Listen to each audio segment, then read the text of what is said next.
Comment agit un manipulateur émotionnel? Nous allons examiner ces 5 attitudes qui nous permettront d'identifier ce type de personnes et de les éloigner de notre vie, car, logiquement, elles ne nous intéressent pas. Il y a encore beaucoup de personnes dans cette société, dans ce monde dans lequel nous vivons, dans tous les domaines, au travail, dans les relations interpersonnelles et même, bien sûr, dans les relations amoureuses, qui sont de véritables manipulateurs émotionnels. Nous devons donc les identifier et comprendre que ces personnes se trouvent encore dans ce que nous appelons l'égoïsme, qui est l'un des poisons les plus graves dont les êtres humains doivent se guérir sur cette planète. C'est pour cela que nous sommes ici, pour guérir notre part d'ombre, comme nous le disait la philosophie hindouiste et bouddhiste. L'égoïsme est l'un des grands poisons. Nous devons apprendre à sortir de cet état de survie. Cette personne qui ne pense qu'à son propre bénéfice, qui ne prend pas en compte les autres, et qui veut seulement son propre confort au détriment des autres êtres humains, même en les nuisant. Ainsi, c'est très important. Ce que nous connaissons aujourd'hui sur cette planète comme le mal, c'est l'égoïsme. Quand nous sortons de l'égoïsme, tout commence à fonctionner dans notre vie. Nous allons donc apprendre à identifier avec ces 5 attitudes, ces personnes manipulatrices. Nous allons comprendre pourquoi, quelle est leur psychologie et comment elles agissent pour que cela ne nous arrive plus dans notre vie. Avant de commencer, je veux te demander de t'abonner à ma chaîne YouTube si tout ce contenu t'aide. Active la cloche des notifications pour que je puisse te notifier chaque nouvelle vidéo. Maintenant, commençons avec ces 5 attitudes. Nous devons comprendre qu'une personne manipulatrice est une personne qui est dans ce que nous appelons le mal. Le mal dans ce monde, c'est l'égoïsme. C'est cette personne qui ne pense qu'à elle-même. C'est une personne que l'on appelle aussi narcissique, qui croit être le centre de l'univers et qui, de plus, ne ressent pas d'empathie pour les autres êtres humains. Elle est experte pour se transformer en victime.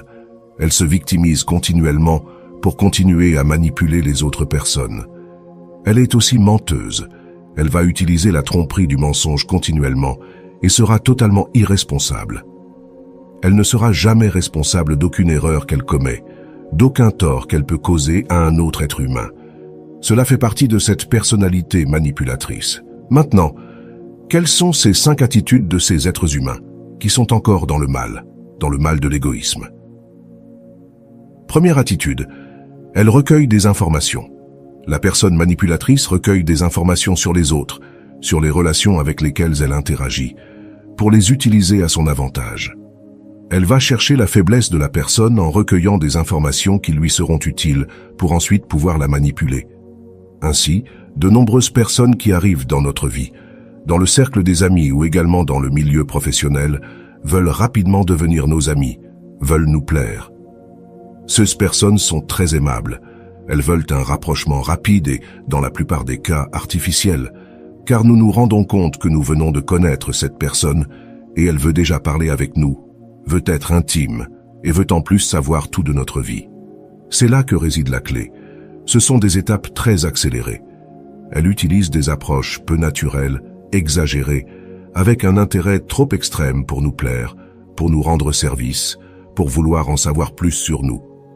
Ces approches, qui se produisent principalement dans le cercle des amis ou parmi les collègues de travail, ce désir de savoir, de tirer des informations de notre vie intime, elle les utilisera ensuite contre nous. C'est très caractéristique des personnes manipulatrices, ces informations que nous donnons de tout cœur parce que nous voyons que c'est une personne qui montre de l'empathie au début. Nous ne la connaissons pas, mais elle semble très empathique, très coopérative, très agréable. Et c'est la première impression que donne une personne manipulatrice. Toutes ces informations qu'elle recueille sur nous, tout ce que nous lui racontons, nos peurs, nos misères que nous avons tous, cette part d'ombre, les problèmes que nous pouvons avoir, etc. Elle les utilisera ensuite contre nous pour créer une mauvaise image de nous et pour nous manipuler. C'est très important. Elle utilisera tout ce que nous lui avons dit avec notre meilleure intention pour manipuler. Ainsi, une personne qui arrive dans ta vie et qui semble rapidement te connaître depuis toujours, qui veut une amitié rapide, qui veut en savoir plus sur toi, attention. Il faut faire attention, il faut bien connaître cette personne.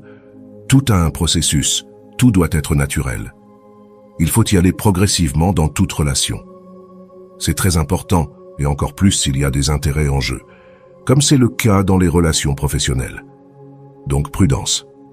D'abord, il faut bien connaître la personne et y aller petit à petit, surtout en suivant la boussole la plus importante que nous avons en tant qu'êtres humains, pour nous rendre compte si nous sommes face à une personne de confiance ou non. Et ce pouvoir est celui de l'intuition. La première sensation que nous avons, la première impression, est toujours la bonne, car elle vient de notre intuition. Elle ne passe pas par le filtre de l'esprit, et c'est celle qui nous dit si cette personne nous donne une bonne sensation ou non. Celle-là ne trompe pas. Il faut donc prendre en compte l'intuition pour identifier ce manipulateur. Deuxième attitude, cherche des victimes faibles. Cette personne manipulatrice va chercher des victimes faibles, qui sont faciles à manipuler. Quels sont ces êtres humains faciles à manipuler? Principalement, des personnes avec une faible estime de soi, avec peu d'affection, qui ne s'aiment pas, qui ne se respectent pas, qui n'ont pas reçu une base d'amour et de tendresse dans leur enfance ou dans leur vie. Lorsque nous n'avons pas reçu cette base, elle nous manque et nous projetons sur les autres un besoin de vouloir plaire, de vouloir être accepté, de vouloir être aimé, en définitive. Et c'est là que réside souvent la faiblesse de certaines personnes.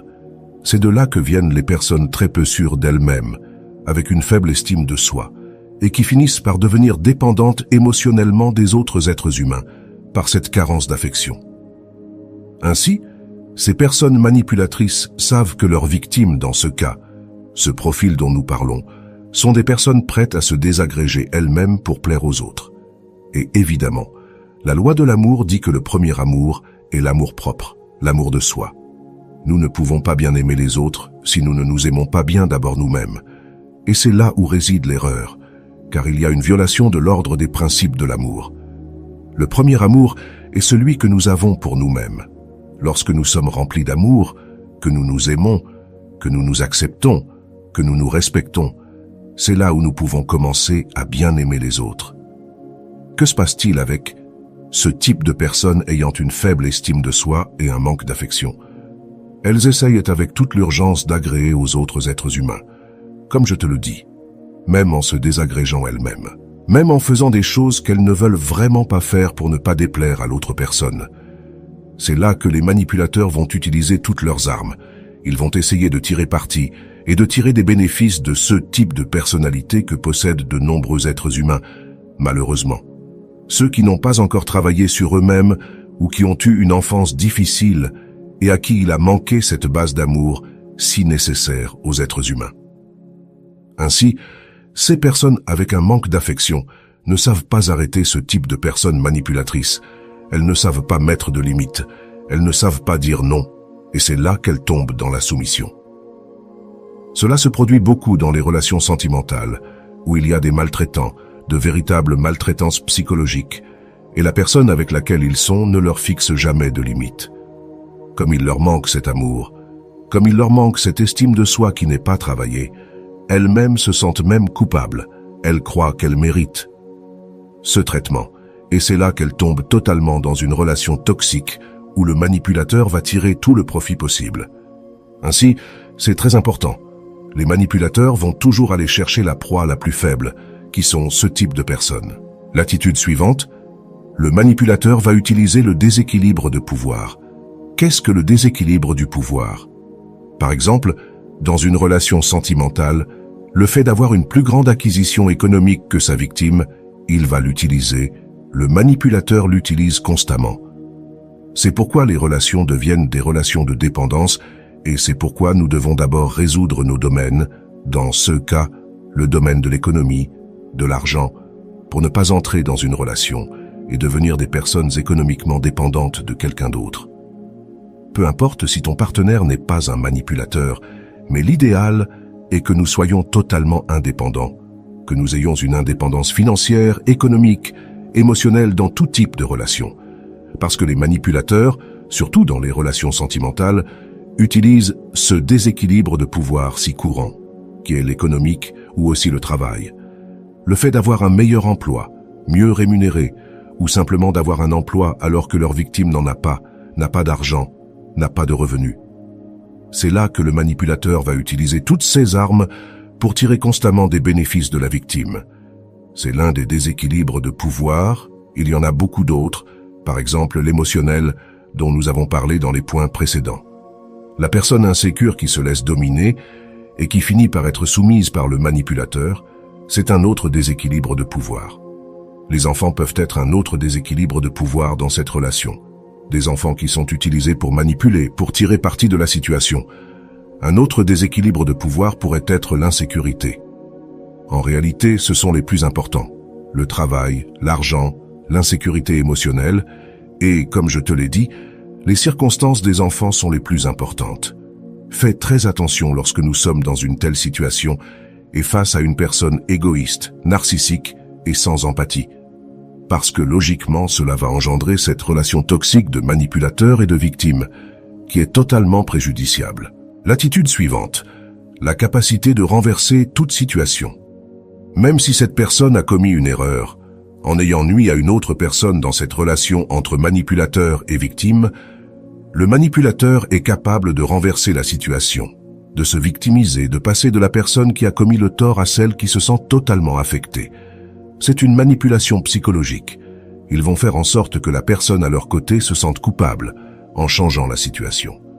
Par exemple, imagine une agression physique que le manipulateur pourrait commettre.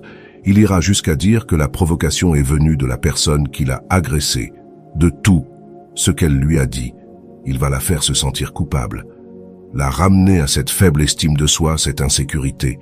Et la personne, ayant des doutes, ne s'aimant pas elle-même, va même se sentir coupable après avoir été agressée par le manipulateur. Cela arrive. Ils sont très astucieux pour, comme je te le dis, renverser la situation et passer d'agresseurs à devenir les affectés. Ainsi, il est très facile qu'ils soient des personnes victimistes, qui à la fin se victimisent de leur propre vie, se plaignent, justifient tout ce qu'ils font, ne reconnaissent jamais leurs erreurs.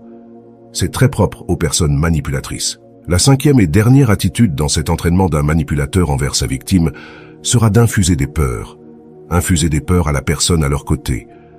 Lorsqu'ils la connaissent déjà, lorsqu'ils savent quelles sont ses peurs, ils vont utiliser ces peurs pour instiller encore plus de peur dans l'esprit de leur victime. Ils vont utiliser les propres peurs de la victime qu'ils connaissent déjà pour la manipuler.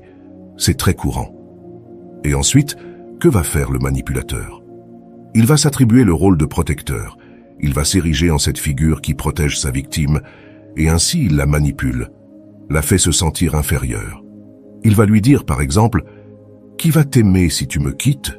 Personne ne va t'aimer. » Si tu me quittes, par exemple, c'est très courant dans les relations sentimentales entre manipulateur et victime.